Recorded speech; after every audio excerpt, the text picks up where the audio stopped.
Welcome back to Big Mouth, and fancy seeing you here in June. A very welcome, my friends, and especially my enemies. Come in, sit down, no touching. I don't do the touching. So, I'm still obsessed with Superman Returns because it's the 13th anniversary. When I first heard that Bryan Singer was making this film, I thought he was going to give me the most amazing Superman film ever. I truly believed in him because of X-Men and X-Men 2.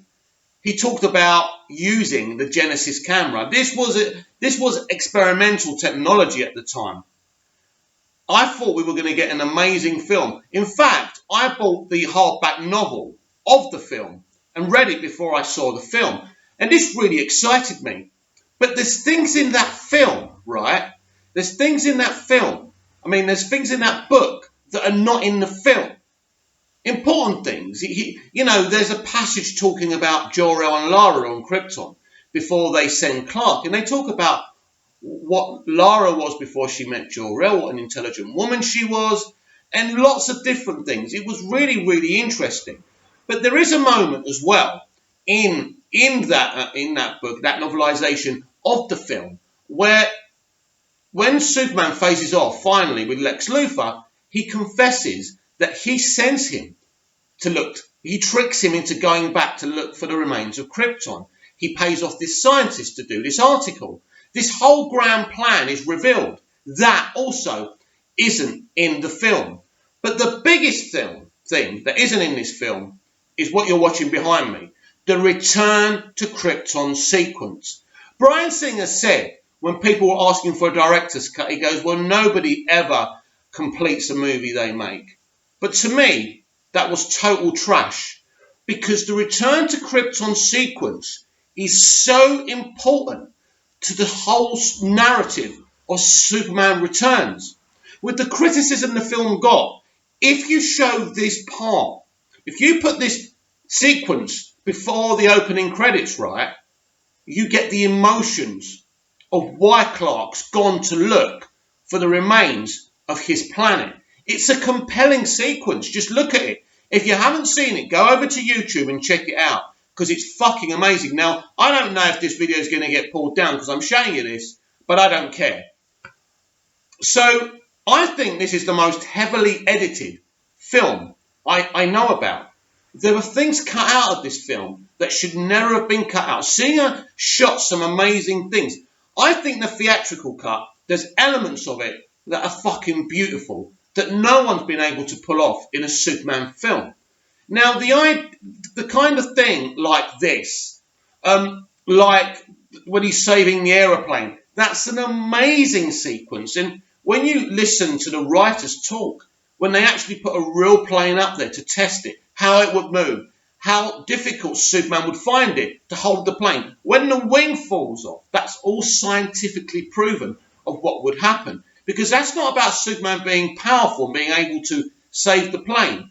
It doesn't matter who you are. That's what's going to happen if you try and save that plane. So it's amazing. Listen, this is why I thought they were going to make the most amazing thing. But this return to Krypton sequence is so good. And as I say, if this appears just before the credits at the start, this is amazing. And then when you get to after the credits and you see the ship crash land on the Kent farm, there's more clarity there. And it really, really works. And, I think it was criminal. And at the time I thought, like we're all fighting for the Snyder Cut right now, I was fighting for the Bryan Singer cut just to see this scene before the credits open up. So what I do when I watch Superman Returns, I always put this scene on before I watch the actual film. And you should all do it every time you watch this film.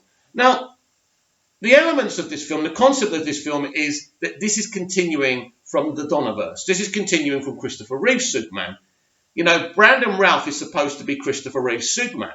Kate Bosworth is supposed to be Margot Kidder's Lois Lane. And it just doesn't ring true. I think the casting was quite wrong. Now, in terms of Routh as Superman, I think he did an excellent job, despite me thinking that really they shouldn't have cast him. Now, Brian's tried to blame Brandon Routh, but you can't blame him. You picked him. I don't think he didn't seem tall enough. He didn't seem wide enough. He just didn't dominate the screen, and he didn't have the personality. He certainly didn't have the personality of what Reeve had, or what Henry Cavill has either. And Cavill really built the guy up. He really looks like a Superman, don't he? He really dominates the screen. He really works as Superman. But in terms of performance, Ralph blew it out the park. Even though I wouldn't have cast him, he blew it out the park. When he's reciting Brando's speech at the beginning of the original Superman movie to his son, Jason, it's a beautiful moment. It's a powerful moment. Singer had some brilliant ideas. So was it a good idea to come back over 20 years later and continue a Superman film from a film that was released in 1978? And, obviously, 1980's Superman 2. I think if you do it properly, it could have been a very powerful thing. But, first of all, right, because I've been watching the bonus features of this film. This is what's amazing about this film. The bonus features on this Blu-ray, there's probably more bonus features here than there is for Man of Steel. Warner Brothers really believed in Singer and his vision. We all did. And they thought this was going to be a billion-dollar movie. They thought this was going to be the restart of Superman again. So when I first heard it's continuing from Superman 2, this excited me because I grew up on the Reeves movies. The Reeves movies are the reason I love Superman. That's what got me into it. So I was excited. But when you look at the design, like the design of the whole world looks nothing like Donner's verse. So how can you continue with Donner's verse when the Daily Planet looks like something from a 1940s movie, right? They're dressing. I mean, Lois Lane and, is it Kitty? They're dressed like 1940s actresses. They look amazing. They look stunning. They look elegant. Even their hairstyles. But that's not what Donner's verse is. And what I'm saying is, if you're going to continue saying from Donner's verse, it's got to look like Donner's verse. So Lex Luthor's very interesting. Spacey gives a fantastic performance. But again, even though he's reciting some kind of dialogue from what Gene Hackman did, he is nothing like Gene Hackman's Lex Luthor. In fact, Bryan Singer admitted that Kevin Spacey's Lex Luthor is actually a lot more inspired to what Michael Rosenbaum was doing as Lex Luthor in Smallville, which is great. But then again, the whole idea of this Lex Luthor is that he's bitter because Superman sent him to jail after what happened in Superman 2. So he wants revenge.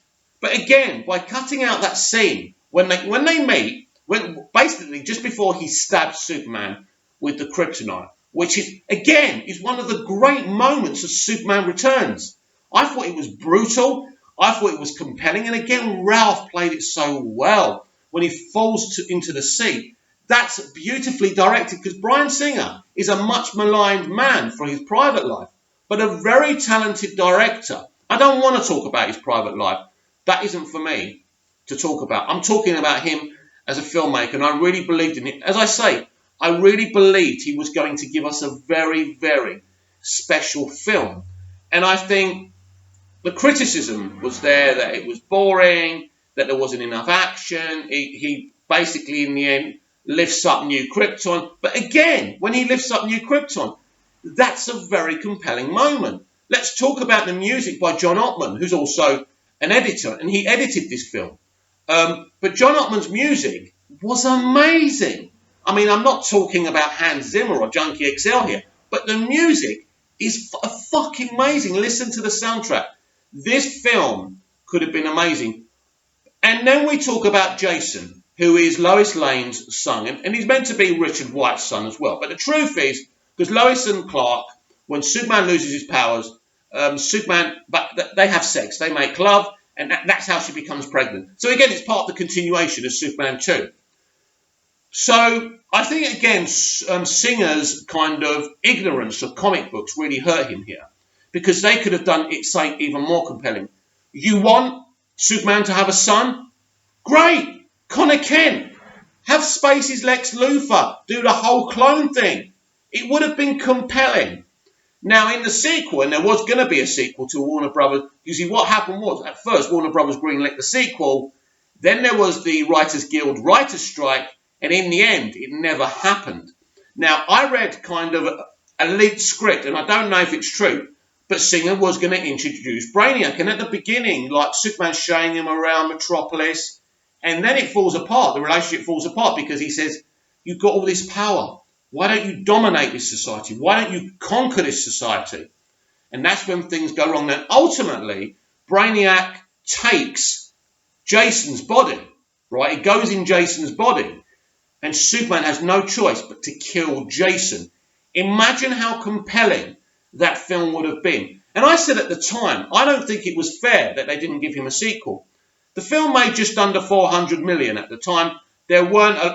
It's different now because films can make a lot more money. Obviously, that film potentially could have reached $1 billion, but films weren't really reaching $1 billion back then. It wasn't that easy. So this film made globally 400 million. It wasn't enough for Warner Brothers. But I still feel if you give him that Brainiac sequel, wow, I think people would have been interested in that. Because you've got Brandon Routh, you've got Brandon Routh, right? You've got Kate Bosworth, you've got Spacey. Spacey was ready to come back and do his scenes before anyone else. Because he was committed to the old Vic, so he would just do all his scenes, then go away again. So I think the sequel would have been amazing. So my thoughts on Superman Returns, and it's a film I like. I don't love it, I don't think it's amazing, but I like it. I saw it in the cinema 2 or 3 times. I think this film could have been so much better if they didn't over-edit it. Things like the Return to Krypton sequence would have been so vital. That moment when Lex says, yeah, I sent you to Krypton. I got that astronomer to put that article in the paper. So you would go and search him for the remains of Krypton. It's kind of an arc of a grand plan, and that's what Lex Luthor is in the comics. And there are other moments he didn't put in the film. The things he took out were a problem. Also, there were sequences where the CG wasn't opinionated bad. They were bad. So some of the CG is beautiful. It's stunning, especially New Krypton and Superman's lifting it up. But near the end, when Superman's, about to fly past the Earth, right, he really looks animated. He really looks bad, and it's really sad. It's really sad. It seems to me there was some laziness in the making of this film. And I don't think Brian meant to be lazy. I just think the project was too big for him. Because Brian came from independent cinema. The Usual Suspects is an indie movie. Basically, that's how he became famous. But X-Men and X-Men 2 were, again, made like small movies. They didn't spend a lot of money on those movies. So he had never worked on a blockbuster in terms of working on a blockbuster like a blockbuster. So he was given $250 million to create the most amazing Superman film of all time. And he just couldn't do it. And that's a shame. Because the frame of this film had a lot of potential. He did need someone to fight. But to be fair, I mean, in the first Superman movie, Christopher Reeve fought no one. But in the second Superman movie, he did. And that's amazing. I don't know if that's the crux of why Superman Returns didn't bring people to cinemas. I think the crux was it wasn't exciting enough. But I still say there was enough in this film to give it another try. Warner Brothers told him, we want more action in the sequel. But it never happened. And that's a shame. Because I think Superman Returns had a lot of potential. And when I look back at it, and I think what was cut from this movie, that's a shame. Because watch Superman Returns with that Return to Krypton sequence before the opening credits. And you've got one hell of a movie. And there was some great casting. Some great casting. Not all of the casting I agreed with. And there were some really good actors in this film. Also, Lex had a lot of people around him. One of the actors is actually a comedian, but they didn't really get him to do anything funny. They claim to us this is one of the funniest movies they ever worked on. But the film wasn't funny. It wasn't. The gags didn't even work. But as I say, the outline of this film was very interesting and very emotional. Let me give you some examples. He takes Lois up and they're flying up in the sky, right? And he says to her, can you hear? Can you hear that? She says, I don't hear anything. He says, I hear everything. You say the world doesn't need a saviour, but I hear people crying out for one. I spoke about this on DCU Daily. That is the most fleshed out moment you'll ever see from Superman. It's amazing. It's amazing. And very emotional for me. Because I was really obsessed with Superman at the time. I still am. But at the time it was really, really, because of Smallville, I think, I was just so obsessed. And that moment was amazing. So this isn't a great Superman film, but it's not a bad one either. There was a framework of a really good Superman film. Singer had the ability to do it. But ultimately, the project became too much for him. And also, he had that crazy man who was still part of the production team, right? You know, the one who owned the Superman property. I forgot his name. He seemed to believe in what Brian was doing. But we know he would walk onto set and interfere. And I think ultimately, the reason this film was cut so much and all these great moments were cut out was interference from Warner Brothers again. Isn't that sad? Even back then, they were messing with people's work. Because say what you like about Bryan Singer, because I believe if he had the freedom to have the things he wanted in this film, this could have been a beautiful film. But his mistake was to continue it from Superman the movie and Superman 2. Why? Because he didn't create that world. He wanted his cake and eat it as well. You can't design a world that looks nothing like the world we remember. If you're going to continue that verse, it's got to look like that verse. It's got to feel like that verse.